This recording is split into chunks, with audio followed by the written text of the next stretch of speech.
Dear God, we come before you today with grateful heart.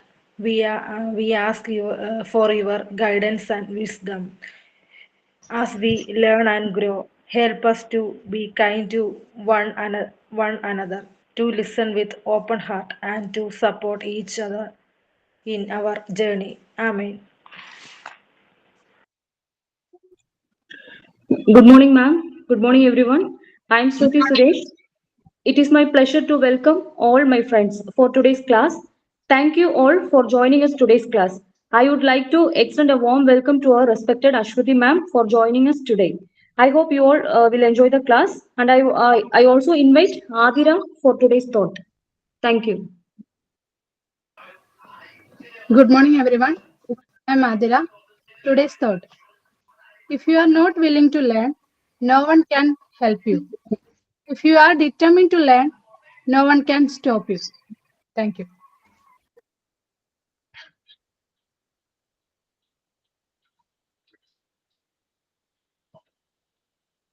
Okay. Good morning, all of you. അപ്പൊ ഞാൻ കഴിഞ്ഞ ക്ലാസ്സിലെ example എഴുതാൻ പറഞ്ഞിട്ടുണ്ടായിരുന്നു അല്ലേ? ഡിഫൻസ് മെക്കാനിസം എല്ലാവരും എഴുതിയോ? എഴുതി. ഓക്കെ, ഇപ്പൊ ഓരോരുത്തരായിട്ട് വായിച്ചോളൂ കേട്ടോ. എവിടെ വരെയാണ് നമ്മൾ പറഞ്ഞു നിർത്തിയത്? സബ്ലിമേഷൻ വരെ മാം. സബ്ലിമേഷൻ.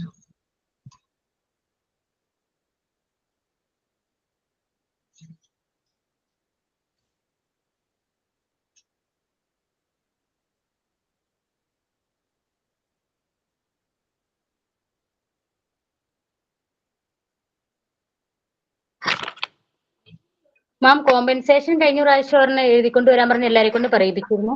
പിന്നെ ഈ രണ്ടാമത്തെ തൊട്ടാണോ മാം പറയണ്ടേ? അതെ, അത് ഓരോന്ന് വെച്ചിട്ടാണോ പറയണ്ടേ? എന്താ? ഓരോ എക്സാമ്പിൾ വെച്ചിട്ട് എല്ലാത്തിന്റെയും ഓരോ എക്സാമ്പിൾ വെച്ചിട്ട് എല്ലാം വായിക്കണോ?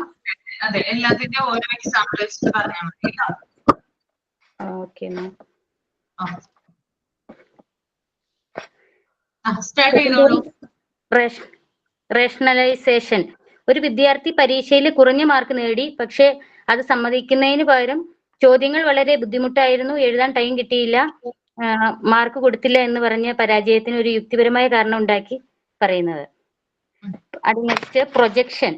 ഒരു വിദ്യാർത്ഥി പഠനത്തിൽ പിന്നിലായിരുന്നാലും സുഹൃത്തിനെ നീ പഠിക്കുന്നില്ല എന്ന് കുറ്റപ്പെടുത്തുന്നത്. സ്വന്തം കുറവുകൾ സമ്മതിക്കാതെ അത് മറ്റൊരാളിൽ ഏൽപ്പിക്കുന്നത്. Next identification. മറ്റൊരാളുടെ ഗുണം സ്വന്തമായി ഏറ്റെടുക്കൽ. ഒരു കുട്ടി തന്റെ ഫേവറേറ്റ് ക്രിക്കറ്ററിനെ പോലെ കളിക്കാനും സംസാരിക്കാനും ശ്രമിക്കുന്നത്. സബ്സ്റ്റിറ്റ്യൂഷൻ. നേടാനാകാത്ത ലക്ഷ്യത്തിന് പകരം മറ്റൊരു സാധ്യമായ ലക്ഷ്യം തിരഞ്ഞെടുക്കുന്നതാണ്. ഒരു വിദ്യാർത്ഥിക്ക് ഡോക്ടറാകാൻ കഴിഞ്ഞില്ല, പകരം നഴ്സിംഗ് പ്രൊഫഷന് തിരഞ്ഞെടുക്കുന്നു, അതിൽ സന്തോഷം കണ്ടെത്തുന്നു. സബ്ലിമേഷൻ. സമൂഹം അംഗീകരിക്കാനും ആഗ്രഹങ്ങളെ വികാരങ്ങളെ സമൂഹം അംഗീകരിക്കുന്നു. സൃഷ്ടിപരമായോ നല്ല രീതിയിലേക്ക് മാറ്റുന്ന പ്രതിരോധ മാർഗമാണ്. ദുഃഖം അനുഭവിക്കുന്ന ഒരാൾക്കത് സംഗീതത്തിൽ പുറത്തു കൊണ്ടുവരുന്നു. Thank you ma'am. മിസ്, ഞാൻ വായിച്ചോട്ടെ? വായിച്ചോളൂ.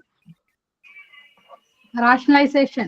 എക്സാമ്പിള്, ഒരാൾക്ക് ഒരു ജോബ് ഇന്റർവ്യൂവില് ജോബ് കിട്ടാതിരിക്കുമ്പോൾ അയാൾ അത് യഥാർത്ഥത്തിൽ എനിക്ക് ആ ജോബ് വേണ്ട എന്ന കാരണം പറയുന്നു. ജോബ് കിട്ടാത്തതിന്റെ കാരണം എനിക്ക് ജോലി ശരിക്കും വേണ്ട എന്നുള്ള കാരണം പറയുന്നു. Next one projection. അതായത് വീട്ടിൽ നിന്ന് ലേറ്റ് ആയിട്ട് ഇറങ്ങി, തന്റെ കാരണത്താൽ ലേറ്റ് ആയിട്ട് ഇറങ്ങി സ്കൂളിൽ വൈകി എത്തുന്ന ഒരു കുട്ടി അത് ബസ് ലേറ്റ് ആയി വന്നതുകൊണ്ടാണെന്നുള്ള കാരണം ടീച്ചറോട് പറയുന്നു. ഐഡന്റിഫിക്കേഷൻ. ഇന്ത്യൻ ടീമിന് വേണ്ടിയിട്ട് സച്ചിൻ ടെണ്ടുൽക്കർ കളിച്ച് ഇന്ത്യൻ ടീം ജയിക്കുമ്പോൾ അതിൽ അഭിമാനം കണ്ടെത്തുകയും സന്തോഷിക്കുകയും ചെയ്യുന്ന രീതി. സബ്സ്റ്റിറ്റ്യൂഷൻ. ഒരാളുടെ യഥാർത്ഥ ആഗ്രഹം അയാൾ ഒരു സിനിമാ നടനാകുക എന്നതായിരുന്നു ഒരാളുടെ ആഗ്രഹം. അതില് സിനിമാ നടനാകാതെ പോയപ്പോൾ അയാൾ സ്റ്റോറി റൈറ്റിങ്ങിലും ഡയറക്ഷനിലേക്കും അയാളുടെ പ്രൊഫഷനെ മാറ്റിവിട്ട് അതിൽ സംതൃപ്തി കണ്ടെത്തുന്നു. അടുത്തത് സബ്ലിമേഷൻ. തന്റെ ജോലിയിൽ സംതൃപ്തിയല്ല, തന്റെ ജോലി സ്ഥലത്ത് അയാൾ സംതൃപ്തിയല്ല, അയാൾക്ക് ആ ജോലി സ്ഥലത്ത് നിന്ന് കിട്ടുന്ന സംതൃപ്തിയല്ല, പക്ഷേ അയാൾ സാമൂഹിക പ്രവർത്തനങ്ങളിലൂടെ അയാൾക്ക് സംതൃപ്തി കണ്ടെത്തുന്നു. താങ്ക് യു മാം. മാം ഞാൻ പറയാം. നെക്സ്റ്റ് മാം ഞാൻ പറയാം. Rationalization. It is a process by which an individual uses excuses for his failure by giving socially acceptable reason. Example, ഒരാൾ മടി പിടിച്ച് വെറുതെ ഇരിക്കുമ്പോൾ അവൻ പറയുന്ന റീസൺ നീഡഡ് റിലാക്സേഷൻ. അതൊരു എക്സാമ്പിൾ ആണ്. Next one is projection. Consciously or unconsciously you are blaming someone else for your mistake. Actually the mistake is your one, but you are blaming others for your mistake. That is projection. Example, after a surgery failure, a doctor is blaming the nurse who assisted him during the surgery. The next one is identification. It is an adjustment mechanism. Example, ഒരു reality ഷോയിൽ നമ്മൾ ആരാധിക്കുന്ന ഒരു person title win ചെയ്താൽ അത് നമ്മൾ തന്നെ win ചെയ്ത പോലെ നമ്മൾ സന്തോഷിക്കും. The next one is substitution. It is acceptable desires socially. Example, ഒരു ബിസിനസ്മാൻ അദ്ദേഹത്തിന് ബിസിനസ്സിൽ ഇൻവെസ്റ്റ് ചെയ്യുന്ന എനർജി ആ സെയിം ലെവൽ ഓഫ് എനർജി സ്പോർട്സിൽ, അതായത് ഫുട്ബോൾ കളിക്കുന്നതിലും ഓർ ഗാർഡനിങ്ങിനൊക്കെ അദ്ദേഹം കൊടുക്കുന്നു. That is substitution. The next one is sublimation. Unacceptable desires convertible socially acceptable. Example, a muscular person പാസ്റ്റിൽ ഒരു ഡോൺ ആയിരുന്നു, പക്ഷേ ആ പേഴ്സൺ ഇന്ത്യക്ക് വേണ്ടി മിലിറ്ററിയിൽ ചേർന്ന് സർവീസ് ചെയ്യുന്നു. Thank you ma'am. Ma'am, first one rationalisation. പരാജയപ്പെടുന്ന സമയത്ത് സ്വന്തം തെറ്റാണെങ്കിൽ പോലും അത് സമ്മതിച്ചു തരാത്തതിനെയാണ് റേഷണലൈസേഷൻ എന്ന് പറയുന്നത്. എക്സാമ്പിൾ, ആ കമ്പനി നല്ലതല്ലായിരുന്നു, അതുകൊണ്ടാണ് കിട്ടാതിരുന്നത് അതുകൊണ്ട് നല്ലത് തന്നെ. Second one projection. സ്വന്തം തെറ്റുകൾ പറയാതെ മറ്റുള്ളവരുടെ മേൽ പറയുന്നതിനാണ് പ്രൊജക്ഷൻ എന്ന് പറയുന്നത്. എക്സാമ്പിൾ, അവളാണ് എപ്പോഴും എനിക്ക് നേരെ കോപിക്കുന്നത്. സ്വന്തം തെറ്റുകൾ പറയാതെ മറ്റുള്ളവരുടെ മേൽ പറയുന്നത്. Third one identification. അനുകരിക്കുക. ഒരാൾക്ക് ഇഷ്ടമുള്ളവരുടെ സ്വഭാവം, പ്രവൃത്തി എന്നിവ അനുകരിക്കുന്നതിനെയാണ് ഐഡന്റിഫിക്കേഷൻ എന്ന് പറയുന്നത്. എക്സാമ്പിൾ, പുതിയൊരു ജോലിക്കാരൻ തന്റെ സീനിയർ ഓഫീസറുടെ പ്രവർത്തന രീതിയും സംസാര രീതിയും അനുകരിക്കുന്നു. Third, substitution. നമ്മൾ ആഗ്രഹിക്കുന്ന കാര്യം നേടാൻ കഴിയാതെ വരുമ്പോൾ അതിനു പകരം എളുപ്പത്തിൽ കിട്ടാവുന്ന മറ്റൊരു കാര്യം തിരഞ്ഞെടുക്കുകയും അതിലൂടെ തൃപ്തി നേടുകയും ചെയ്യുന്നതിനെയാണ് സബ്സ്റ്റിറ്റ്യൂഷൻ എന്ന് പറയുന്നത്. എക്സാമ്പിൾ, ഒരു വിലയേറിയ കാറ് വാങ്ങാൻ കഴിഞ്ഞില്ലെങ്കിൽ ബൈക്ക് വാങ്ങി തൃപ്തിപ്പെടുക. Fifth one sublimation. അംഗീകരിക്കാൻ പറ്റാത്ത വികാരങ്ങളെ ഉപകാരപ്രദമായ വഴിയിലേക്ക് നീങ്ങുന്നതിനെയാണ് സബ്ലിമേഷൻ എന്ന് പറയുന്നത്. എക്സാമ്പിൾ, ഒരാൾ സങ്കടപ്പെട്ടിരിക്കുന്ന സമയത്ത് അത് സങ്കടപ്പെടാതെ കവിത എഴുതുക, പാട്ട് പാടുക, അങ്ങനെയെല്ലാം ചെയ്യുന്നതിനാണ് സബ്ലിമേഷൻ എന്ന് പറയുന്നത്. Thank you ma'am. Very good. Then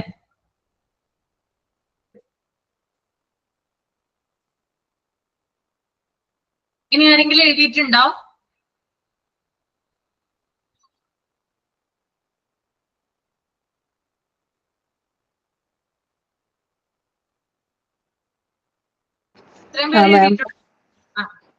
hello, rationalisation. എക്സാമിൽ മാർക്ക് കുറഞ്ഞതിനാൽ അത് മറികടക്കാൻ വേണ്ടി പനിയായിരുന്നു അല്ലെങ്കിൽ മനസ്സിലായില്ല എന്ന് പറഞ്ഞ് ന്യായീകരണത്തിൽ അതിൽ രക്ഷപ്പെടുന്നത്. പിന്നീട് പ്രൊജക്ഷന്റെ ഒരു എക്സാമ്പിൾ എന്ന് പറഞ്ഞാൽ ഡ്രൈവിംഗ് ടെസ്റ്റിൽ പരാജയപ്പെട്ട ഒരാൾ പഠിപ്പിച്ച മാഷ് അല്ലെങ്കിൽ ടീച്ചർ നിയമാവലികൾ ശരിക്കും പറഞ്ഞു തന്നില്ല എന്ന് പറഞ്ഞ് അവരുടെ മേലെ കുറ്റം ചുമത്തുന്ന ഒരു കാരണം. അതുപോലെ തന്നെ ഐഡന്റിഫിക്കേഷൻ. ഡാൻസ് പഠിക്കാനുള്ള ആഗ്രഹത്താൽ ഒരാൾ അത് പഠിക്കാൻ സാധിച്ചില്ല, പക്ഷെ അവരെ മക്കളെ പഠിപ്പിച്ച് അതിൽ സംതൃപ്തി കണ്ടെത്തിയും അല്ലെങ്കിൽ ഫ്രണ്ട് അതിൽ പഠിക്കുന്നുണ്ട്, അതിൽ മികവ് തെളിയിച്ചിട്ടുണ്ട് എന്നതിൽ ഒരു സംതൃപ്തി കണ്ടെത്തുക. അതുപോലെ തന്നെ സബ്സ്റ്റിറ്റ്യൂഷൻ. നല്ലൊരു ജോലി കിട്ടാതെ വന്നപ്പോൾ അതിൽ പെട്ടെന്ന് കിട്ടുന്ന ഒരു ജോലിയിൽ സംതൃപ്തി കണ്ടെത്തുക. അതുപോലെ തന്നെ സബ്ലിമേഷൻ. പഠിപ്പിൽ കുറഞ്ഞ ഒരാൾ സ്പോർട്സിൽ ഉയരങ്ങളിൽ എത്തിച്ചേരുന്നത്. Okay, thank you. ഇനി വേറെ ആരെങ്കിലും ഉണ്ടോ? ഉണ്ടെങ്കിൽ റീഡ് ചെയ്യാവുന്നതാണ് കേട്ടോ.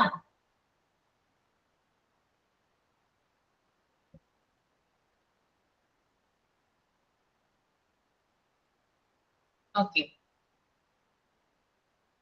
നെക്സ്റ്റ് വൺ റിപ്രഷൻ ആണ് കേട്ടോ. റിപ്രഷൻ ആണ് നിങ്ങൾ റീഡ് ചെയ്തേ, എല്ലാവരും തന്നെ മൈൻഡിലൊന്ന് റീഡ് ചെയ്തേ. റിപ്രഷൻ.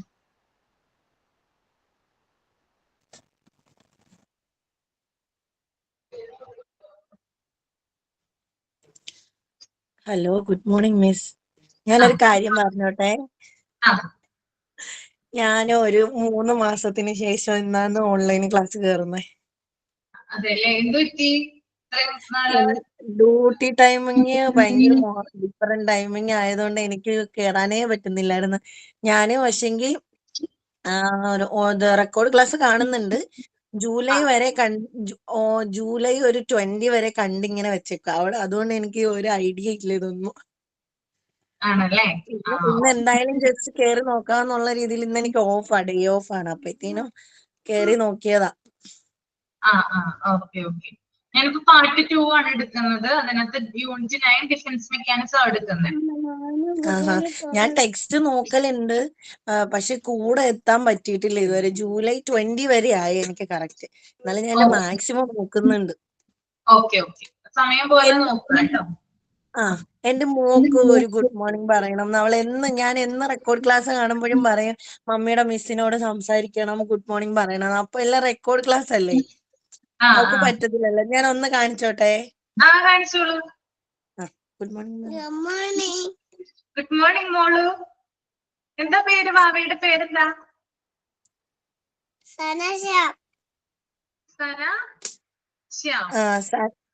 ഇന്ന് സ്കൂൾ ഇവിടെ തുറക്കോ? ഇന്ന് സ്കൂൾ ഓപ്പൺ. എവിടെയാണ് സ്ഥലം? എവിടെയാണ് നസീല? ഞങ്ങള് കൊല്ലമാണ് സ്ഥലം, പക്ഷെ ഞങ്ങള് ദുബായിലാണ് താമസം. Okay okay.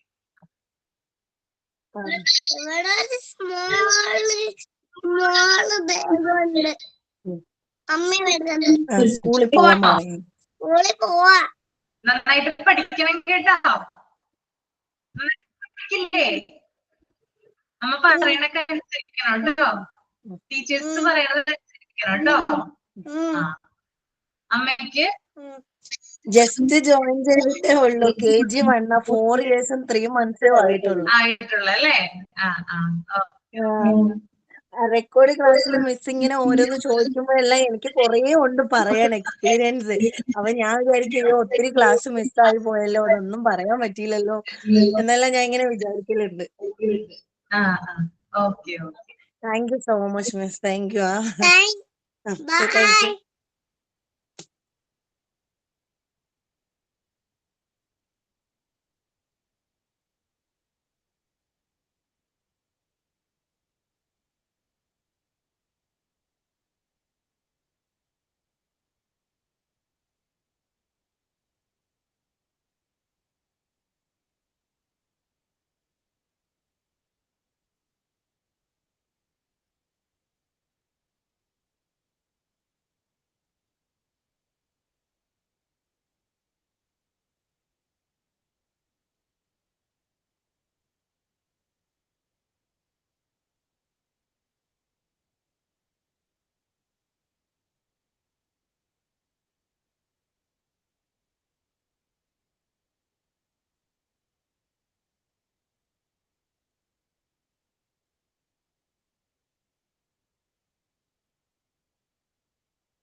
ഓക്കെ, നെറ്റ്വർക്കിന്റെ ഒരു ഇഷ്യൂ ഉണ്ടായിരുന്നു കേട്ടോ, അതാണ് ഗ്യാപ്പ് ആയത് പെട്ടെന്ന്. ഓക്കെ, വായിച്ചോ? റിപ്രഷൻ വായിച്ചോ? ആ വായിച്ചു മാം. ആ, എന്താ മനസ്സിലായത് റിപ്രഷൻ വായിച്ചപ്പോ? വേദനാജനകമായ ഓർമ്മകൾ മനസ്സിന്റെ അടിത്തട്ടിലേക്ക് മറയ്ക്കുന്നതാണ്. ആ, അതായത് ഇതിനകത്തൊരു കാര്യം പറഞ്ഞിട്ടുണ്ട്, ഫ്രോയിഡിനെ കുറിച്ച് പറഞ്ഞിട്ടുണ്ട്. ആരാണ് ഫ്രോയിഡ്? ഫ്രോയിഡിനെ കുറിച്ച് കേട്ടിട്ടുണ്ടോ? ഫ്രോയിഡ് സൈക്കോളജിസ്റ്റ് സിഗ്മണ്ട് ഫ്രോയിഡ് എന്ന് പറയും അല്ലെ. സൈക്കോളജി അഥവാ മനഃശാസ്ത്രത്തിന്റെ പിതാവാണ് ആര്? ഫ്രോയിഡ് എന്ന് പറയുന്നത്. അപ്പോ ഫ്രോയിഡ് മനസ്സിനെ രണ്ട് രീതിയിലാണ് തരംതിരിച്ചിരിക്കുന്നത്. ഒന്ന് ബോധ മനസ്സുണ്ട്, മറ്റൊന്ന് അബോധ മനസ്സുണ്ട് അല്ലെ. കോൺഷ്യസ് മൈൻഡും ഉണ്ട്, അൺകോൺഷ്യസ് മൈൻഡും ഉണ്ട് അല്ലെ. നമ്മൾ ഉണർന്നിരിക്കുമ്പോഴുണ്ടാകുന്ന അവസ്ഥ എന്താ? ഏത് മനസ്സാ ഉണർന്നിരിക്കുമ്പോ? ആണ് അല്ലെ. എന്നാലും നമ്മള് എന്താ പറയാ, ഉറങ്ങുമ്പോൾ അല്ലെങ്കിൽ എന്താ പറയാ, നമ്മൾ ഭയങ്കരമായിട്ടുള്ളൊരു ആഴങ്ങളിലേക്ക്, ഇപ്പൊ ഡെപ്തിൽ ഭയങ്കരമായിട്ട് നമ്മൾ സ്ലീപ്പ് ചെയ്യുവാണെങ്കിൽ അത് എന്ത് തരം ഇതായിരിക്കും? ഏത് തരം മനസ്സായിരിക്കും അപ്പൊ ഉണ്ടാവുക? കോൺഷ്യസ് ആണ് അല്ലെ. നമുക്ക് ബോധമില്ല അല്ലെ, അല്ലെങ്കിൽ ബോധമില്ലെന്ന് പറയാൻ പറ്റില്ല. അബോധ മനസ്സിലേക്കാണ് എല്ലാ കാര്യങ്ങളും, നമ്മൾ സ്വപ്നങ്ങൾ കാണുന്നത് അല്ലെ, അങ്ങനെയുള്ള കാര്യങ്ങളൊക്കെ നടക്കുന്നത് അബോധ മനസ്സിലാണ് നമ്മുടെ. അപ്പോ അതുപോലെ തന്നെ മറ്റൊരു പ്രത്യേകത എന്ന് പറഞ്ഞാല്, ഇപ്പൊ പഠിക്കുന്ന സ്റ്റുഡൻസിനൊക്കെ ആണെങ്കിൽ ബോധ മനസ്സ്, ഇപ്പൊ ഒരു കാര്യം നമ്മൾ പഠിച്ചെടുക്കുന്നു വിചാരിക്കാം, നമ്മൾ അബോധ മനസ്സിൽ അത് ക്യാപ്ചർ ചെയ്താൽ മാത്രമാണ് നമുക്കത് ഏത് സമയം ചോദിച്ചാലും കിട്ടുക. ബോധ മനസ്സിൽ നമ്മളൊരു, നിങ്ങളിപ്പോ ഇന്ന് ഡിഫൻസ് മെക്കാനിസം എന്നുള്ള ചാപ്റ്റർ പഠിച്ചു, ഇപ്പൊ ഞാനത് എടുത്ത് കംപ്ലീറ്റ് ചെയ്തു, നിങ്ങളത് വീട്ടിലിരുന്ന് പഠിച്ചു. എത്ര ദിവസത്തേക്ക് അത് ഓർമ്മയുണ്ടാവും നിങ്ങൾക്ക്? എത്ര ദിവസത്തേക്ക് ഓർമ്മയുണ്ടാവും? എപ്പോഴും ഓർമ്മയുണ്ടാവോ? ഓർത്തിരിക്കോ? ഇല്ല.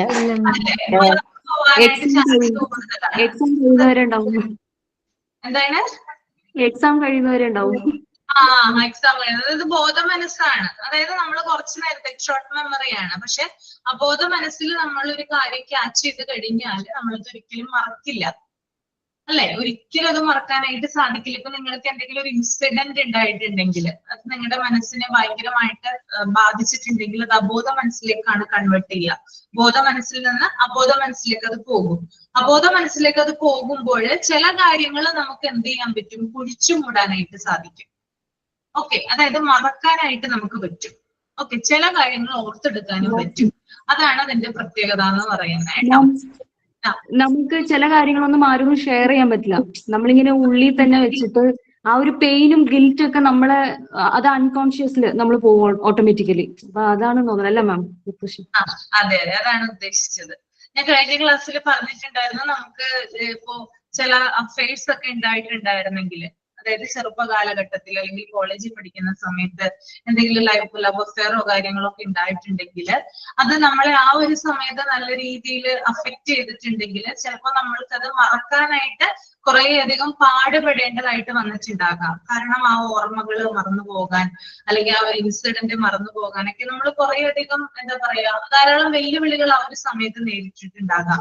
നമുക്ക് വേണമെങ്കിൽ ഡിപ്രഷന്റെ ആ ഒരു സ്റ്റേജിലേക്ക് നമ്മൾ എത്തിയിട്ടുണ്ടാകാം. പക്ഷെ നമ്മളത് പിന്നീട് കാലക്രമേണ മറന്നു കളയുന്നത് എങ്ങനെയാ? അത് അബോധ മനസ്സിൽ കുഴിച്ചു മൂടിക്കൊണ്ടാണ്. ഓക്കെ, അബോധ മനസ്സിൽ കുഴിച്ചു മൂടിയ കാര്യം പിന്നീട് എന്ത് ചെയ്യില്ല, നമ്മുടെ ഓർമ്മയിലേക്ക് അല്ലെങ്കിൽ ബോധ മനസ്സിലേക്ക് ഇടയ്ക്കിടയ്ക്ക് വരില്ല. ഓക്കെ, നമ്മൾ ഇടയ്ക്കിടയ്ക്ക് ഓർക്കുന്ന കാര്യം ഏത് മനസ്സിന്റെയാ? ബോധ മനസ്സിന്റെയാ അല്ലേ? ആണോ? നിങ്ങൾ എന്തെങ്കിലും ഒരു കാര്യം ഉണ്ടാക്കി കഴിഞ്ഞപ്പോ നിങ്ങളുടെ വീട്ടിലേതായിട്ടുള്ള കാര്യങ്ങള്, കിച്ചണിലേതായിട്ടുള്ള കാര്യങ്ങള്, കുട്ടികളുടേതായിട്ടുള്ള കാര്യങ്ങള്, ഇതൊക്കെ നിങ്ങളുടെ ബോധ മനസ്സിലുള്ളത്. കാരണം എപ്പോഴും ഇങ്ങനെ വന്നുകൊണ്ടിരിക്കും. പക്ഷെ അബോധ മനസ്സിലുള്ള കാര്യങ്ങൾ നമുക്ക് എപ്പോഴും വരില്ല. വരാം, പക്ഷെ അത് വളരെ റയറായിട്ടാണെന്ന് മാത്രം. നമ്മളത് പിന്നീട് ഓർക്കാനായിട്ട് ആഗ്രഹിക്കില്ല, അല്ലെങ്കിൽ ആ ഒരു ഇൻസിഡന്റ് നമ്മുടെ മുന്നിൽ തെളിയില്ല. ഓക്കെ, ആ ഒരു പ്രത്യേകത കൂടി അബോധ മനസ്സിലുണ്ട്. അപ്പൊ അബോധ മനസ്സിൽ എന്താ പറയാ, കുഴിച്ചു മൂടുന്ന കാര്യങ്ങള്, അങ്ങനെ കുഴിച്ചു മൂടുന്നത് വഴി പിന്നീട് എന്ത് ചെയ്യാൻ പറ്റില്ല, നമ്മൾക്കത് ഓർമ്മയിൽ ഉണ്ടാകണമെന്നില്ല. ഓക്കെ, ഞാൻ കഴിഞ്ഞ ക്ലാസ്സിലും പറഞ്ഞിട്ടുണ്ടായിരുന്നു, നമ്മുടെ മണിച്ചിത്രത്താഴ് എന്ന സിനിമയില് നാഗവല്ലി എന്ന് പറയുന്ന ക്യാരക്ടർ ഗംഗയിൽ കയറുമ്പോൾ ഉണ്ടാകുന്ന മാറ്റങ്ങള്, ഒരു ഉറക്കത്തിൽ നിന്ന് ഗംഗ ഉണരുമ്പോൾ കഴിഞ്ഞ കാര്യങ്ങളൊന്നും ഓർമ്മയില്ല. ഓർക്കുന്നുണ്ടോ നിങ്ങള് ആ ക്ലൈമാക്സ്? ആ, അതായത് അവർക്കൊന്നും തന്നെ ഓർമ്മയില്ല അത് എന്താണ് നടന്നത്. ആ ഒരു കാര്യമേ അവരവിടെ ഓർക്കുന്നില്ല. കാരണം എന്താണ്, അത് അബോധ മനസ്സിൽ കുഴിച്ചു മൂടുകയാണ് ചെയ്യുന്നത്. അപ്പൊ ഇത്തരത്തിൽ ചില കാര്യങ്ങൾ അബോധ മനസ്സിൽ കുഴിച്ചു മൂടിക്കഴിഞ്ഞാല് എന്താ, പിന്നീട് നമ്മുടെ മനസ്സിന് അതൊരു എന്താ പറയാ ചാലഞ്ച് ആയിട്ട് അല്ലെങ്കിൽ ഒരു വിഷമായിട്ട് മാറില്ല.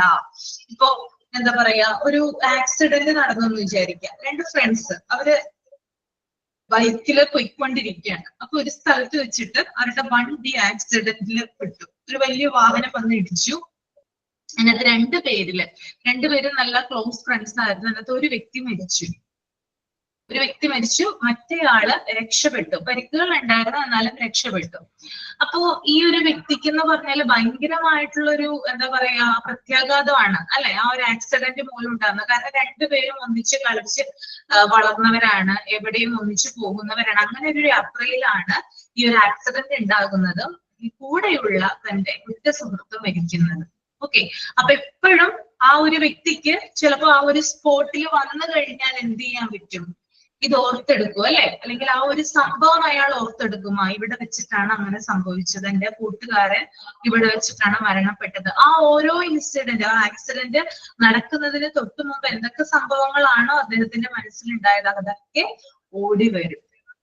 ഓക്കെ, പക്ഷേ ഈ സംഭവങ്ങൾ ചിലപ്പോ 1 വർഷമോ 2 വർഷമോ അല്ലെങ്കിൽ അതിലും കുറവോ കൂടുതലോ നീണ്ടു നിൽക്കാം. പക്ഷെ ഇത് നമ്മൾ അബോധ മനസ്സിൽ കുഴിച്ചു മൂടുവാണെങ്കിൽ പിന്നീട് അത് ഓർമ്മയിൽ വരില്ല. ആ ഒരു പ്രത്യേകതയും കൂടി എന്തിനുണ്ട്, അൺകോൺഷ്യസ് മൈൻഡിനുണ്ട്. അപ്പൊ മനഃപൂർവ്വം നമ്മൾ എന്ത് ചെയ്യുന്നു, ഈ ഒരു അൺകോൺഷ്യസ് മൈൻഡ് അഥവാ അബോധ മനസ്സിലേക്ക് കാര്യങ്ങൾ കുഴിച്ചു മൂടുന്നതിലൂടെ നമ്മുടെ മനസ്സിന് ആശ്വാസം കണ്ടെത്തും. എന്തെങ്കിലും ഒരു ഇൻസിഡന്റ് നിങ്ങളുടെ ജീവിതത്തിൽ ഉണ്ടാവാം ഇല്ലേ, ആരും പറയേണ്ടതൊന്നുമില്ല കേട്ടോ, ഞാൻ പറഞ്ഞതാണില്ലേ. ഏതെങ്കിലും ഒരു ഇൻസിഡന്റ് ഇല്ലേ നിങ്ങളെ ഒരു കാലത്ത് ഭയങ്കരമായിട്ട് അലട്ടിയിരുന്ന ഒരു സംഭവം, ആ സമയത്ത് നിങ്ങളെ ഭയങ്കര ഇറിറ്റേറ്റഡ് ആക്കിയിരുന്നൊരു ഇൻസിഡന്റ്, പിന്നീട് നിങ്ങൾ അത് ഓർക്കുകയും കൂടി ചെയ്യുന്നില്ല, നിങ്ങൾ മാച്ചു കളഞ്ഞിരിക്കുന്നു. ദാറ്റ് ഈസ് അൺകോൺഷ്യസ് മൈൻഡിലാണ് അത് നിങ്ങളുടെ ചെന്നുപെട്ടിരിക്കുന്നത്. അതുകൊണ്ടാണ് അത് വീണ്ടും വീണ്ടും എന്ത് ചെയ്യാത്തത്, നമ്മൾ ആലോചിക്കാത്തത് കേട്ടോ. ഓക്കെ, പിന്നെ അതുപോലെ തന്നെ നമ്മുടെ സാഹചര്യങ്ങളുമായിട്ടും ഈ ഒരു അൺകോൺഷ്യസ് മൈൻഡിന് റിലേഷൻ ഉണ്ടെന്ന് പറയാം. കാരണം നമ്മൾ ജീവിക്കുന്ന സാഹചര്യങ്ങള്, അതുപോലെ നമ്മുടെ പ്രായം, ഏജ്, ഇതൊക്കെ അനുസരിച്ച് ഇതിന് വ്യത്യാസപ്പെട്ടിരിക്കും. കാരണം നമ്മളുടെ ഏജ് കൂടുന്നതിനനുസരിച്ച് നമ്മുടെ മെച്യൂരിറ്റിയും കൂടിക്കൊണ്ട് വരുവാണ് അല്ലെ.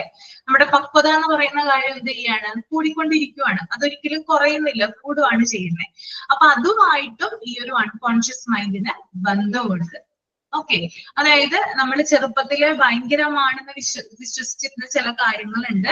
അത് കുറച്ചും കൂടി വലുതായി കഴിയുമ്പോൾ നമുക്ക് എന്ത് തോന്നും, അത് സിമ്പിൾ ആയിട്ട് ചിലപ്പോൾ തോന്നും. ഓക്കെ, അപ്പൊ അങ്ങനെ നമുക്ക് ചില കാര്യങ്ങൾ എന്ത് ചെയ്യാൻ പറ്റും, അബോധ മനസ്സിൽ കുഴിച്ചു മൂടാനായിട്ട് സാധിക്കും. ഓക്കെ, അത്തരത്തിൽ അബോധ മനസ്സിൽ കാര്യങ്ങളെ കുഴിച്ചു മൂടി മനസ്സിനെ ആശ്വാസം കണ്ടെത്തുന്ന ഡിഫൻസ് മെക്കാനിസം ആണത് റിപ്രഷൻ എന്ന് പറയുന്നത്. ഓക്കെ, ക്ലിയർ ആണോ? Yes ma'am. ഓക്കെ, അടുത്തത് റീഡ് ചെയ്തോളൂ കേട്ടോ. റിഗ്രഷൻ.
അയച്ചിട്ട് മനസ്സിലായോ?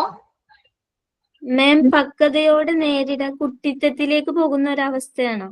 ആ അതെ, ചൈൽഡിഷ് ആയിട്ട് പെരുമാറുന്ന ഒരു അവസ്ഥയാണ് അല്ലെ? മാം, റിയാലിറ്റിയിൽ നടക്കുന്ന പ്രശ്നങ്ങളെ മറക്കാൻ വേണ്ടി പാസ്റ്റില് നടന്ന കാര്യങ്ങളൊക്കെ ഓർമ്മയിൽ കൊണ്ടുവന്ന് സന്തോഷിക്കുന്നത് അല്ലേ? അതെ, അതായത് ഒരു വ്യക്തി അല്ലെങ്കിൽ ഒരു കുട്ടിയുടെ കേസ് തന്നെ നമുക്ക് ഇവിടെ എടുക്കാം. ഒരു കുട്ടിക്ക് മുമ്പ് ചില കാര്യങ്ങൾ ധാരാളമായിട്ട് കിട്ടിയിട്ടുണ്ടെന്ന് വിചാരിക്കും. അതായത് ആ ഒരു കുട്ടി എന്ന് പറയുന്നത് പാരന്റ്സിനൊറ്റ മകനായിരുന്നു. ധാരാളം വാത്സല്യവും അതുപോലെ സ്നേഹവും ഒക്കെ കൊടുത്തിട്ടാണ് ആ കുട്ടിയെ വളർത്തിയത്. എല്ലാ കാര്യങ്ങളും അവൻ പറയുന്ന കാര്യങ്ങളൊക്കെ സാധിച്ചു കൊടുത്തിട്ടുണ്ടായിരുന്നു എന്ന് വിചാരിക്കാം. അപ്പൊ കുറെ കാര്യങ്ങൾ ആ കുട്ടിക്ക് മുൻപ് കിട്ടിയിട്ടുണ്ടായിരുന്നു, പക്ഷെ ഇപ്പൊ കിട്ടുന്നില്ല. ഓക്കെ, അതെന്തെങ്കിലും ഒരു കാരണം കൊണ്ടായിരിക്കാം ഇപ്പൊ കിട്ടാതെ. അപ്പൊ കിട്ടുന്നതിന് വേണ്ടി, അതായത് മുമ്പത്തെ പല കാര്യങ്ങളും ആ കുട്ടിക്ക് കിട്ടുന്നതിന് വേണ്ടിയിട്ട് എന്ത് ചെയ്യുന്നു? ആ കുട്ടി ചൈൽഡിഷ് ആയിട്ട് ബിഹേവ് ചെയ്യുന്നു. ഓക്കെ, അതായത് തീരെ ചെറുപ്പത്തില്, അതായത് ഇപ്പൊ ഒരു 10 വയസ്സുള്ള ഒരു കുട്ടിയാണെന്ന് വിചാരിക്കുക. ആ കുട്ടിക്ക് മുമ്പ് തീരെ കുഞ്ഞിൽ എന്തൊക്കെ കാര്യങ്ങളാണോ കിട്ടിയിരുന്നത് അത് കിട്ടുന്നതിന് വേണ്ടിയിട്ട് കുറച്ചും കൂടി കുട്ടിത്തം കാണിക്കുന്നു, ചൈൽഡിഷ് ആയിട്ട് ബിഹേവ് ചെയ്യുന്നു. ഫോർ എക്സാമ്പിൾ പറയുവാണെങ്കിൽ, അതായത് ഈ ഒരു നമ്മുടെ ഫിംഗർ ഉണ്ടല്ലോ, വിരലുണ്ടല്ലോ, അത് വായിലിട്ടിട്ട് ഇങ്ങനെ ചപ്പുന്ന സ്വഭാവമുണ്ട് ചില കുട്ടികൾക്ക്. അത് നമുക്കൊരു എക്സാമ്പിൾ ആയിട്ട് പറയാം. അതുപോലെ തന്നെ ബെഡില് യൂറിൻ പാസ് ചെയ്യുന്നു. ഓക്കെ, ഇതൊക്കെ എന്താണ്? കുഞ്ഞുങ്ങളുടെ സ്വഭാവമാണ് അല്ലെ? അത് കുറച്ചും കൂടി വലുതായിട്ടും ആ കുട്ടി അത് ഇമിറ്റേറ്റ് ചെയ്യുന്നുണ്ടെങ്കിൽ ആ കുട്ടിക്ക് എന്തൊക്കെയോ ഒരു ഇൻസെക്യൂരിറ്റി ഫീൽ ചെയ്യുന്നുണ്ടാകാം അല്ലെ? മുമ്പത്തെ കാര്യങ്ങൾ ചിലപ്പോ ആ കുട്ടിക്ക് ഇപ്പോ കിട്ടിയെന്ന് വരുന്നുണ്ടാവില്ല. അതുകൊണ്ട് അങ്ങനെയുള്ള കാര്യങ്ങൾ അച്ചീവ് ചെയ്യുന്നതിന് വേണ്ടി അല്ലെങ്കിൽ കിട്ടുന്നതിന് വേണ്ടിയിട്ട് പഴയ പോലെയുള്ള കാര്യങ്ങൾ ആവർത്തിക്കാനായിട്ട് നോക്കുന്നു. That is regression. മനസ്സിലായോ? നിങ്ങള് എന്റെ വീട് അപ്പൂന്റെ എന്ന് പറയുന്ന മൂവി കണ്ടിട്ടുണ്ടോ? അതുമായിട്ട് ചെറിയൊരു കണക്ഷൻ ഇതിന് ഉണ്ട് കേട്ടോ.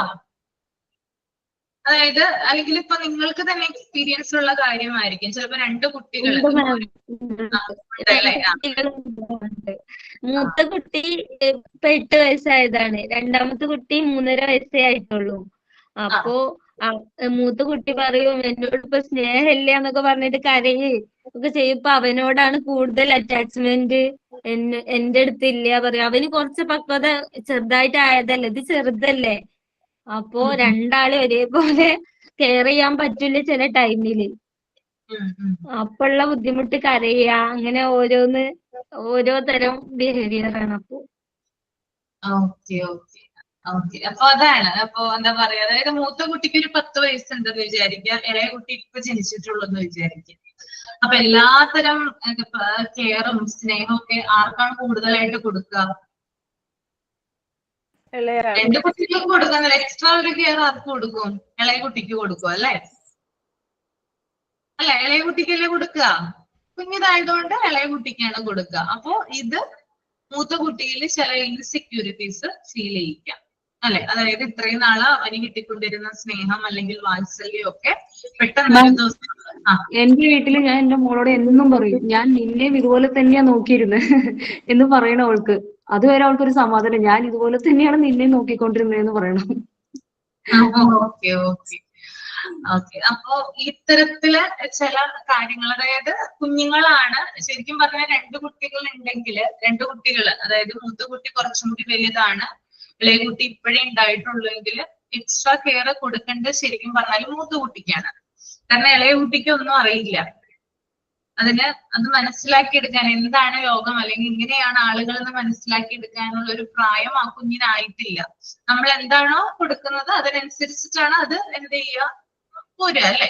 അപ്പൊ അതുപോലെ തന്നെ ഇപ്പൊ മൂത്ത കുട്ടിക്ക് നമ്മൾ കുറച്ചും കൂടി അതായത് ഇങ്ങനെയുള്ള അതായത് ഏജ് ഗ്യാപ്പ് ഒക്കെ ഉണ്ടെങ്കിൽ കൂടുതലായിട്ട് അങ്ങനെയൊക്കെയുള്ള ഇതാണെങ്കിൽ കുറച്ചും കൂടി കൂടുതൽ സ്നേഹം പാരന്റ്സ് മൂത്ത കുട്ടിക്ക് കൊടുക്കുന്നതാണ് എപ്പോഴും നല്ലത്.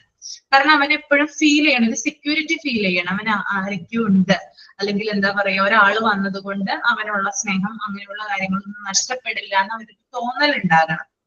അങ്ങനെ ഉണ്ടെങ്കിൽ മാത്രമാണ് അല്ലെങ്കിൽ ഭയങ്കരമായിട്ടുള്ള കോംപ്ലിക്കേഷൻസിൽ അതായത് ചില ഫാമിലീസിൽ ഭയങ്കരമായിട്ടുള്ള പ്രശ്നങ്ങൾ അത് ഉണ്ടാക്കാറുണ്ട്.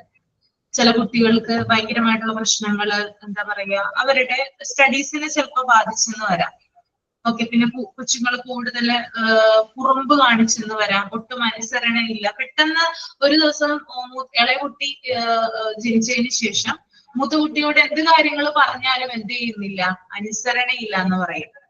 ഒരു കാര്യവും അനുസരിക്കുന്നില്ല, ഭയങ്കര കുറുമ്പാണ്, ഒട്ടും അനുസരിക്കുന്നില്ല. അപ്പോ ചിലവരെന്ത് ചെയ്യും, കുട്ടീനെ പിടിച്ചടിക്കുകയൊക്കെ ചെയ്യും. പക്ഷെ അങ്ങനെയല്ല, അതായത് ഈ ഒരു ചില പാരന്റ്സ് അങ്ങനെയാണ്, ചില റെസ്ട്രിക്ഷൻസ് നിയന്ത്രണങ്ങൾ അവരുടെ മേലിൽ വെക്കുന്നു. പിന്നെ ഇന്നത് ചെയ്യണം, അത്രയും വലുതായില്ലേ, അതായത് താഴെ ബേബി വന്നു കഴിഞ്ഞാല് മൂത്താള് കുറച്ചും കൂടി വലുതായി അപ്പൊ കുറച്ചും കൂടി കാര്യങ്ങൾ മനസ്സിലാക്കാം, അതുപോലെ ചെയ്യണം ഇതുപോലെ ചെയ്യണം, അങ്ങനെയുള്ള ധാരാളം കാര്യങ്ങൾ പറയാറുണ്ട്. അപ്പൊ ചിലപ്പോ കുട്ടികൾക്ക് ഇതൊന്നും പെട്ടെന്ന് അക്സെപ്റ്റ് ചെയ്യാനായിട്ട് പറ്റിയെന്ന് വരില്ല. അവര് മാത്രമായിട്ടാണ് വളർന്നത് അല്ലെ. അപ്പൊ പെട്ടെന്ന് ഒരാള് വന്നു കഴിയുമ്പോൾ അത് സ്വീകരിക്കാനായിട്ട് അവർക്ക് കുറച്ച് ബുദ്ധിമുട്ടുണ്ടാകാം. അതൊരു വലിയൊരു ഫാക്ടർ തന്നെയാണ് കേട്ടോ. ഓക്കെ, അപ്പൊ അത് എല്ലായിടത്തും ഉള്ള ഒരു കാര്യം തന്നെയാണ്. മൂത്ത കുട്ടിക്ക് ഇളയ കുട്ടി ജനിക്കുമ്പോൾ ഈ ഒരു വ്യത്യാസം ഉണ്ടാവുക, കൂടുതൽ ഇഷ്ടം അവനോട് തോന്നുക, ആ കുട്ടിക്ക് കൊടുക്കുക, അതൊക്കെ കാണുമ്പോൾ നമ്മുടെ ഉള്ളിൽ വിഷമം വരിക. മൂത്ത കുട്ടിയാണെങ്കിൽ അല്ലെ, നിങ്ങളും അത് എക്സ്പീരിയൻസ് ചെയ്തിട്ടുണ്ടാവും എന്ന് വിചാരിക്കുന്നു നിങ്ങളുടെ കുട്ടിക്കാലത്ത്. അപ്പൊ ഇളയ കുട്ടിയാണെങ്കിൽ കുഴപ്പമില്ലെന്ന് തോന്നുന്നു. ഇളയ കുട്ടിയായിട്ട് ജനിച്ച ഒരാളാണെങ്കിൽ പ്രശ്നമില്ല. ഞാൻ മെയിനായിട്ട് തല്ല് പിടിക്കുമ്പോഴാണ് മൂത്ത കുട്ടീനല്ലേ ഫസ്റ്റ് പോയിട്ട് എന്താ കാര്യം ചോദിച്ചിട്ട് നീയല്ലേ നല്ലപോലെ നോക്കേണ്ടത് പറഞ്ഞിട്ട് അങ്ങനെ ഇതാവുമ്പോഴാണ് പ്രശ്നം വരിക. എന്താണ് ലവ്ലി? പക്ഷെ ചില കുട്ടികൾ നല്ല മെച്യൂർ ആയിട്ട് അമ്മയെ പോലെ താഴെയുള്ളതിനെ നോക്കാനും പിടിക്കും. ചില കുട്ടികൾ അങ്ങനെ ചെയ്യുന്നവരുണ്ട് കേട്ടോ. ശരിയാണ്, ചില കുട്ടികൾ അങ്ങനെ ചെയ്യാറുണ്ട്, ഭയങ്കര കാര്യമായിട്ട് നോക്കുന്നവരുണ്ട്. അമ്മയ്ക്കൊരു സഹായമായിരിക്കും ഭക്ഷണം കൊടുക്കാനോ അല്ലെങ്കിൽ ഒന്ന് നോക്കാനോ കളിപ്പിക്കാനോ അല്ലെങ്കിൽ ഒന്ന് ശ്രദ്ധിക്കാനോ ഒക്കെ ഉണ്ടെങ്കിൽ അതൊരു സഹായമായിരിക്കും. അതെ അതെ, അങ്ങനെയുണ്ട്. ഓക്കെ, അപ്പൊ അതാണ് റിഗ്രഷൻ എന്ന് പറയുന്നത് കേട്ടോ. ക്ലിയർ ആണല്ലോ റിഗ്രഷൻ? അടുത്തത് നെഗറ്റീവിസം റീഡ് ചെയ്തോളൂ കേട്ടോ. നെഗറ്റീവിസം.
വായിച്ചു കഴിഞ്ഞെങ്കിൽ തമ്പ് ചെയ്യാം കേട്ടോ.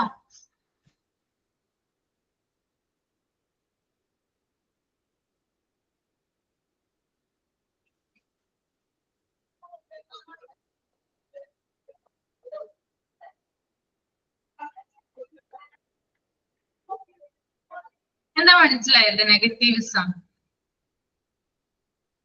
എന്ത് കാര്യത്തിനും വിരുദ്ധമായി പെരുമാറുന്ന സ്വഭാവം, എന്ത് പറയുന്ന കാര്യത്തിനും വിരുദ്ധമായിട്ട് ഞാൻ അത് ചെയ്യില്ല എന്ന് പറയുന്ന. അതായത് ചില വ്യക്തികളുണ്ട്, അവര് എന്ത് കാര്യം കണ്ടാലും എന്താ പറയാ, ഒരു കല്ല് പോലെ നിൽക്കുന്ന ഒരു സ്വഭാവമുണ്ട്, അല്ലെങ്കിൽ ഒരു ഇൻസൾട്ടിങ് ബിഹേവിയർ ഉണ്ട് ചില ആളുകൾക്ക് അല്ലെ. ചില ഇപ്പൊ നമ്മുടെ ചുറ്റുവട്ടത്ത് അങ്ങനെയുള്ള ചില വ്യക്തികൾ ഉണ്ടാവാം, നമ്മൾക്ക് അറിയാവുന്ന പല ആളുകളും അങ്ങനെ ഉള്ളവരായിരിക്കാം.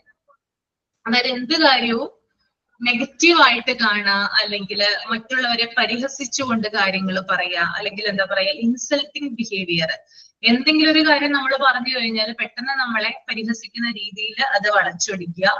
അതുപോലെ തന്നെ നമ്മളൊരു പോസിറ്റീവ് ആയിട്ടുള്ള ഒരു കാര്യം പറഞ്ഞാൽ അതിനെന്തെങ്കിലും നെഗറ്റീവ് കണ്ടുപിടിക്കുക. അപ്പൊ അങ്ങനെ പ്രശ്നങ്ങളെ എന്തെങ്കിലും ഇത്തരത്തിലുള്ള ആളുകൾക്ക് പലതരത്തിലുള്ള പ്രശ്നങ്ങൾ ഉണ്ടെങ്കിൽ അവരെന്ത് ചെയ്യും, അത് നെഗറ്റീവായിട്ട് അതിനെ വ്യാഖ്യാനിക്കുകയും അതിലൂടെ അവർ മനസ്സുഖം കണ്ടെത്തുകയും ചെയ്യും. ഇല്ലേ? നിങ്ങൾക്ക് ചുറ്റിനും പലതരത്തിലുള്ള ആളുകൾ ഇതുപോലെ ഉണ്ടെന്ന് ഞാൻ വിചാരിക്കുന്നു. ഉണ്ടോ? ഒന്ന് ഓർത്തു നോക്കിയേ. ഉണ്ടാവോ അല്ലേ? നമ്മൾ എന്തൊരു നല്ലൊരു കാര്യം പറഞ്ഞു എന്ന് വിചാരിക്കും, ഒരു പോസിറ്റീവ് ആയിട്ടുള്ള ഒരു കാര്യമാണ് നമ്മൾ പറയുന്നത്, പക്ഷെ അതിൽ എന്തെങ്കിലും ഒരു കുറ്റം കണ്ടുപിടിക്കുന്നവര്, അയ്യോ അതങ്ങനെ ശരിയാവോ, അല്ലെങ്കിൽ അത് ഇങ്ങനെ ചെയ്താല് അത് അങ്ങനെയല്ലേ ആവുള്ളൂ, അത് നിനക്ക് ശരിയാവുമെന്ന് തോന്നുന്നില്ല, അങ്ങനെയൊക്കെ പറയുന്ന ആളുകളുണ്ട് അല്ലെ. ഓക്കെ, അപ്പൊ അത്തരത്തിലൊരു നെഗറ്റീവ് എനർജി പ്രൊഡ്യൂസ് ചെയ്യുന്ന ചില ആളുകള്, അതായത് മറ്റുള്ളവരോട് ഇൻസൾട്ടിങ് ബിഹേവിയർ കാണിക്കുന്നതിലൂടെ അല്ലെങ്കിൽ നെഗറ്റീവ് പറയുന്നതിലൂടെ മനസ്സിനെ ആശ്വസിപ്പിക്കുന്നുണ്ട്. അവർക്കൊരു സുഖമാണ് അങ്ങനെ പറയുന്നത് അല്ലെ. ചിലപ്പോൾ നമ്മൾ മാക്സിമം ആളുകൾ എന്താ ചെയ്യുക, അതായത് ആളുകൾ തമ്മിൽ പരസ്പരം കമ്മ്യൂണിക്കേറ്റ് ചെയ്യുമ്പോൾ എന്തെങ്കിലും പ്രശ്നങ്ങളൊക്കെ ഉണ്ടെങ്കിൽ നമ്മൾ ആശ്വസിപ്പിക്കുകയാണ് ചെയ്യുക അല്ലെ. എല്ലാം ശരിയാവും അങ്ങനെ രീതിയിലാണ് നമ്മൾ ആശ്വസിപ്പിക്കുന്നത്. പക്ഷെ ഇത്തരത്തിലുള്ള ആളുകൾ എന്ന് പറയുന്നത് അയ്യോ അങ്ങനെയാണ് അല്ലെങ്കിൽ ഇങ്ങനെയാകാം, അപ്പൊ നമ്മളുടെ മനസ്സിനെ ഡൗൺ ആക്കുന്ന രീതിയിൽ എന്ത് ചെയ്യും, ഓരോരോ കാര്യങ്ങൾ പറയും. അപ്പൊ ഇത് കേട്ടിട്ട് നമ്മൾ ഭയങ്കരമായിട്ട് ഓവർ തിങ്കിങ് ചെയ്യും. നമ്മുടെ പ്രശ്നം എന്താണ്, ആരെങ്കിലും എന്തെങ്കിലും പറയാൻ കേട്ടിരിക്കുകയാണ് നമ്മൾ അല്ലെ. അപ്പൊ അത് ഓർത്തിട്ട് നമ്മൾ ഇങ്ങനെ തിങ്ക് ചെയ്തുകൊണ്ടിരിക്കും. അതാണ്, അതുകൊണ്ടാവാം.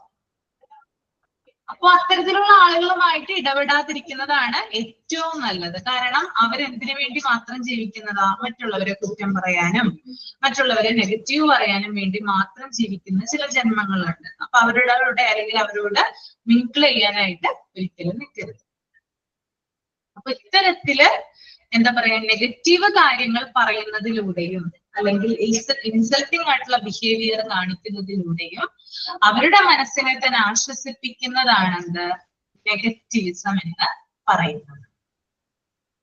ഓക്കെ, അപ്പൊ ഒരാള് നമ്മളോട് ഒരു കാര്യം പറഞ്ഞു, നെഗറ്റീവ് ആയിട്ടുള്ള ഒരു കാര്യമാണ് പറയുന്നത്, നമ്മൾക്ക് എന്തെങ്കിലും വിഷമം, ഇപ്പൊ ഒരു രോഗം വന്നെന്ന് വിചാരിക്കാം, നമുക്ക് ആ രോഗത്തിന് പലതരം ഡോക്ടേഴ്സിനെ നമ്മൾ കണ്ടു, പലതരം മരുന്നുകൾ കഴിച്ചു, നമുക്ക് മാറുന്നില്ല. അപ്പൊ നമ്മളോട് വന്ന് പറയാണ് നിങ്ങൾക്ക് ഈ ഒരു രോഗമായിരിക്കാം, ഇത് വെച്ചുകൊണ്ടിരിക്കരുത്, എത്രയും പെട്ടെന്ന് കാണിക്കണം, അപകടമാകാം, അങ്ങനെയൊക്കെ വന്ന് നമ്മളോട് പറയാണെന്ന് വിചാരിക്കുക. അപ്പൊ എന്തായിരിക്കും നമുക്ക് തോന്നുക, നമുക്ക് കൂടുതൽ ടെൻഷൻ ആവില്ലേ, നമ്മൾ ഓവർ തിങ്കിങ് നടത്തില്ലേ, അത് കൂടുതൽ പ്രശ്നങ്ങളിലേക്ക് പോകും അല്ലെ. അപ്പൊ മാക്സിമം അങ്ങനെയുള്ള ആളുകൾ, അത് ആളുകൾ എന്ന് പറയുന്നത് പല രീതിയിലുള്ള ആളുകളാണ്, എല്ലാവരെയും നമുക്ക് നമ്മുടെ ഇഷ്ടത്തിന് കൊണ്ടുവരാനായിട്ട് ഒരിക്കലും സാധിക്കണം എന്നില്ല. ഓരോരുത്തർക്കും ഓരോരുത്തരുടേതായിട്ടുള്ള കാഴ്ചപ്പാടുകളുണ്ട്, അവരുടേതായിട്ടുള്ള മനസ്സുണ്ട്. അപ്പൊ എല്ലാവരും നല്ലവരാണ് ഈ ലോകത്തെന്ന് നമുക്ക് പറയാനായിട്ട് പറ്റില്ല അല്ലെ. അപ്പൊ ഓരോരുത്തർ അവരുടേതായിട്ടുള്ള ചില കാര്യങ്ങൾ ഉണ്ടാകാം, അതുപോലെ തന്നെ അത് നമ്മളിലേക്കും കൂടി ആ ഒരു നെഗറ്റിവിറ്റിയെ നമ്മളിലേക്ക് കൂടി കുത്തിയേൽപ്പിക്കുന്നുണ്ടാവാം. അപ്പൊ നമുക്കും ആ ഒരു നെഗറ്റിവിറ്റിയാണ് അവിടെ വരുന്നത്, മറിച്ച് പോസിറ്റീവ്നെസ് അവിടെ ഉണ്ടാവില്ല. പോസിറ്റീവ് എന്ന് പറഞ്ഞ കാര്യമേ അവിടെ സംഭവിക്കില്ല, നെഗറ്റീവാണ്. അപ്പൊ അത് നമ്മുടെ മൈൻഡിനെ ധാരാളമായിട്ട് ബാധിക്കും. പിന്നീട് നമ്മൾക്ക് വേറെ പല അസുഖങ്ങൾ വരാം. അപ്പൊ ഒരസുഖത്തെ കുറിച്ചിട്ടായിരിക്കും ചിലപ്പോ ഈ ഒരു കാര്യം നമ്മളോട് പറയുന്നത്, പക്ഷെ അതുമൂലം ഇതിങ്ങനെ ചിന്തിച്ച് എന്ത് ചെയ്യാം, നമുക്ക് വേറെ അസുഖങ്ങളും കൂടി വരാനായിട്ട് ചാൻസ് കൂടുതലാണ്. അപ്പൊ ഇത്തരത്തില് ഉള്ള ഒരു നെഗറ്റീവ് എന്താ പറയാ, ഇങ്ങനെയുള്ള ഒരു കാര്യം ഇപ്പൊ ഞാൻ പറയുവാണെങ്കിൽ, ഇപ്പൊ നമ്മൾ എന്തെങ്കിലും കാര്യത്തിന് ഗൂഗിളൊക്കെയാണ് സെർച്ച് ചെയ്യുന്നത് അല്ലെ. ഞാൻ കഴിഞ്ഞ ക്ലാസ്സിൽ എന്തോ ഏതൊരു ബാച്ചിന് ഞാൻ എന്തോ ഒരു ക്ലാസ് എടുത്തപ്പോ പറഞ്ഞിട്ടുണ്ടായിരുന്നു, ഏതാണെന്ന് ഓർക്കുന്നില്ല, ഹെൽത്ത് കെയറുമായി ബന്ധപ്പെട്ട എന്തൊരു സംഭവം പഠിപ്പിച്ചപ്പോൾ അവിടെ പറഞ്ഞൊരു കാര്യമാണ്, എല്ലാ കാര്യത്തിനും ഗൂഗിൾ സെർച്ച് ചെയ്യുന്ന ചില ആളുകളുണ്ട്, യൂട്യൂബ് സെർച്ച് ചെയ്യുന്ന ചില ആളുകളുണ്ട് അല്ലെ. അപ്പോ ഈ അടുത്ത് വാർത്തയിൽ ഒരു കാര്യം വന്നിട്ടുണ്ടായിരുന്നു, അതായത് എന്തെങ്കിലും രോഗങ്ങളൊക്കെ വരുമ്പോൾ പെട്ടെന്ന് തന്നെ, അതായത് നമുക്ക് എന്തെങ്കിലും സിംറ്റംസോ കാര്യങ്ങളോ ഒക്കെ ഉണ്ടെങ്കിൽ നമ്മൾ പെട്ടെന്ന് തന്നെ ഗൂഗിൾ, യൂട്യൂബ് അതുപോലുള്ള കാര്യങ്ങളൊക്കെ സെർച്ച് ചെയ്യും. ഗൂഗിളിനോട് ചോദിക്കുമ്പോൾ ക്യാൻസർ എന്ന് വരെ ചിലപ്പോ അതിനകത്ത് വന്നേക്കാം നമ്മുടെ സിംറ്റം അടിച്ചു കൊടുക്കുമ്പോൾ അല്ലെ. അപ്പൊ ഈ അടുത്ത് ഈ 2 ദിവസം എനിക്ക് അങ്ങനത്തെ ഒരു പ്രശ്നമുണ്ട്. ചെറിയ എന്തെങ്കിലും ഒരു ഇത് വന്നാൽ അപ്പൊ തന്നെ യൂട്യൂബിൽ കയറാ, സെർച്ച് ചെയ്യാ, എന്നിട്ട് പേടിച്ചിട്ടിരിക്കുക. അതാണ് ഈ 2 ദിവസം മുമ്പ് ന്യൂസിൽ പറയുന്നുണ്ടായിരുന്നു, അതായത് ആളുകളുടെ ഈ ഒരു സെർച്ച് മനോഭാവം എന്ന് പറയുന്നത് കൂടുവാണ്. അപ്പൊ നമ്മുടെ ഇപ്പൊ AI പോലുള്ള ChatGPT പോലുള്ള കാര്യങ്ങളൊക്കെ ഉണ്ടല്ലോ, അപ്പൊ ഗൂഗിള് അതുപോലെ യൂട്യൂബ്, ChatGPT ഇതൊക്കെ ഉപയോഗിച്ചിട്ടാണ് ആൾക്കാരെ എല്ലാ കാര്യങ്ങളും അനലൈസ് ചെയ്യുന്നത്. അങ്ങനെ ചെയ്ത് കഴിയുമ്പോൾ അവർ പറയുന്നുണ്ട്, ഒരു മെഡിക്കൽ ഡോക്ടറിനും തുല്യമാകില്ല ഒരു ഗൂഗിളും ഒരു യൂട്യൂബും ഒരു ChatGPT. ശരിയല്ലേ? ഒരു MBBS കഴിഞ്ഞ അല്ലെങ്കിൽ MD കഴിഞ്ഞ എക്സ്പീരിയൻസ്ഡ് ആയിട്ടുള്ള ഒരു ഡോക്ടറിന് തുല്യമല്ല അല്ലെ.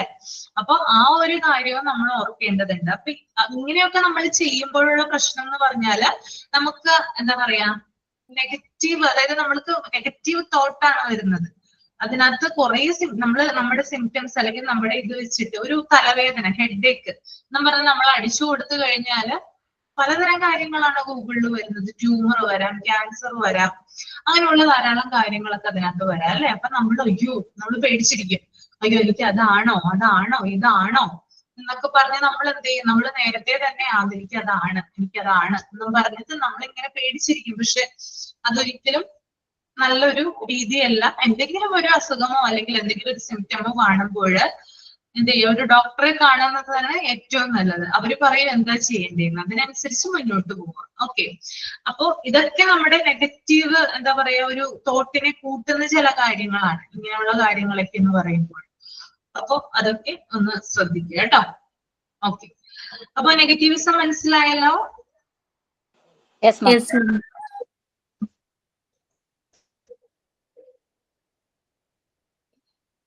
സിംപത്തിസം റീഡ് ചെയ്തോളൂ കേട്ടോ. സിംപത്തിസം റീഡ് ചെയ്തോളൂ, withdrawal, fantasy or day dreaming, ഇത് 3ഉം റീഡ് ചെയ്തോളൂ കേട്ടോ.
എന്താണ് സിമ്പത്തിസം?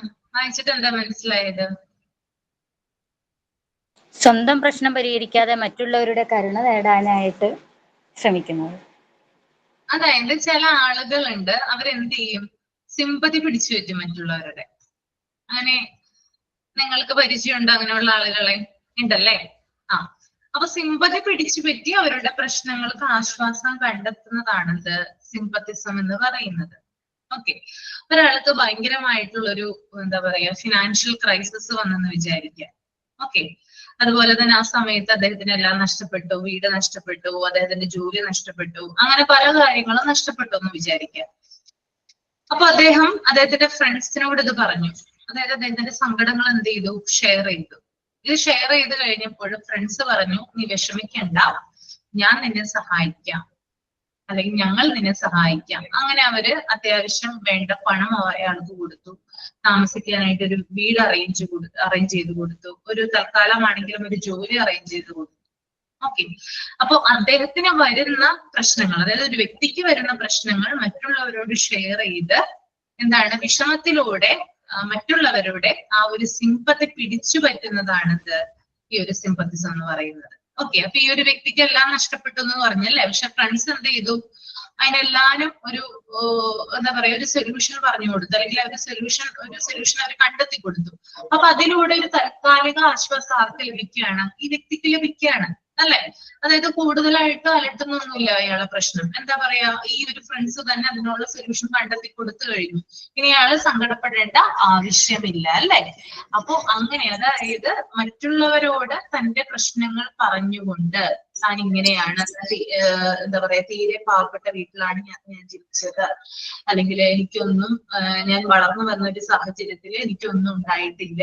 അപ്പൊ ഇങ്ങനെ ഇതൊന്നോ രണ്ടോ വ്യക്തികളോട് നമുക്ക് പറയാം, നമ്മുടെ ഫ്രണ്ട് സർക്കിളിലുള്ള അല്ലെങ്കിൽ നമുക്ക് ഏറ്റവും അടുത്ത ആളുകളോട് നമുക്ക് പറയാം. പക്ഷെ ഈ ഒരു ടെൻഡൻസി എല്ലാ ആളുകളിലേക്കും സ്പ്രെഡ് ചെയ്യാണ്. കാണുന്ന എല്ലാവരോടും ഇവര് പറയാണ്, ഇയാള് പറയാണ് എനിക്ക് ഇങ്ങനെയാണ് അങ്ങനെയാണ് ഒന്നുമില്ല. അപ്പൊ എന്ത് ചെയ്യും, ഇത് കേൾക്കുമ്പോൾ മറ്റുള്ളവർ എല്ലാവരുടെയും അറ്റൻഷൻ പിടിച്ചു കിട്ടാൻ വേണ്ടിയിട്ട് അല്ലെ കിട്ടും. അത് തന്നെ, ഇൻഡിവിജ്വൽ അറ്റൻഷൻ കിട്ടും. അപ്പൊ എല്ലാവരും സഹായിക്കുകയും ചെയ്യും. അപ്പൊ ഇങ്ങനെ സഹായിക്കുന്നതിലൂടെ അദ്ദേഹത്തിന്റെ ഒരുവിധ പ്രോബ്ലംസും എന്ത് ചെയ്യും, അവിടെ പരിഹരിക്കപ്പെടില്ലേ. അതിലൂടെ അദ്ദേഹത്തിന് മനസ്സിനെ അദ്ദേഹത്തിന് ആശ്വസിപ്പിക്കാനായിട്ട് സാധിക്കും. ഓക്കെ, അതായത് പലതരത്തിലുള്ള ആളുകളുണ്ട് നമ്മുടെ സൊസൈറ്റിയിൽ. നമ്മളൊന്ന് നോക്കിക്കഴിഞ്ഞാൽ മതി, ഇത്തരത്തില് സിമ്പതി പിടിച്ചു പറ്റുന്ന ആളുകളുണ്ട്.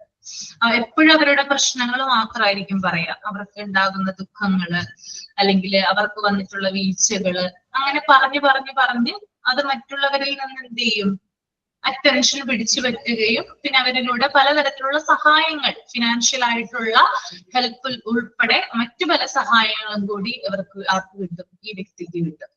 അപ്പൊ അവർക്ക് എന്ത് ചെയ്യാൻ പറ്റും, ഇങ്ങനെ ആൾക്കാരോട് പറഞ്ഞ് അല്ലെങ്കിൽ സിമ്പതി പിടിച്ചു പറ്റി മുന്നോട്ട് പോകാനായിട്ട് പറ്റും. That is സിമ്പത്തിസം.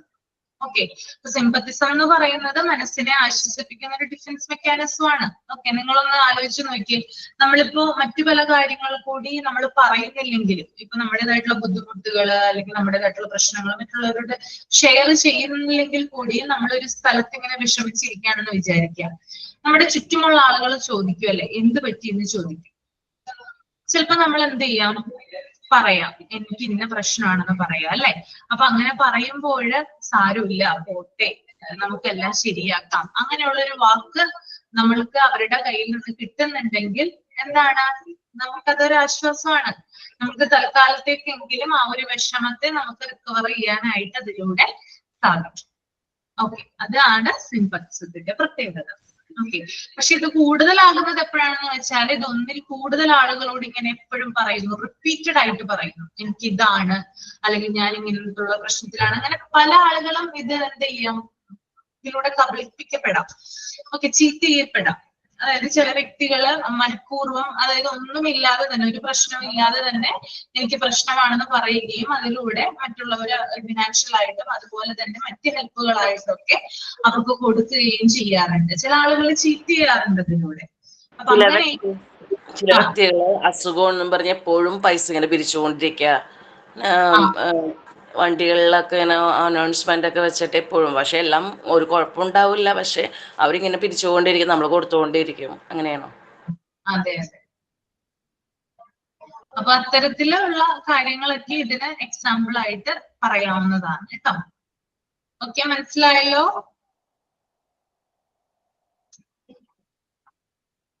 Yes ma'am.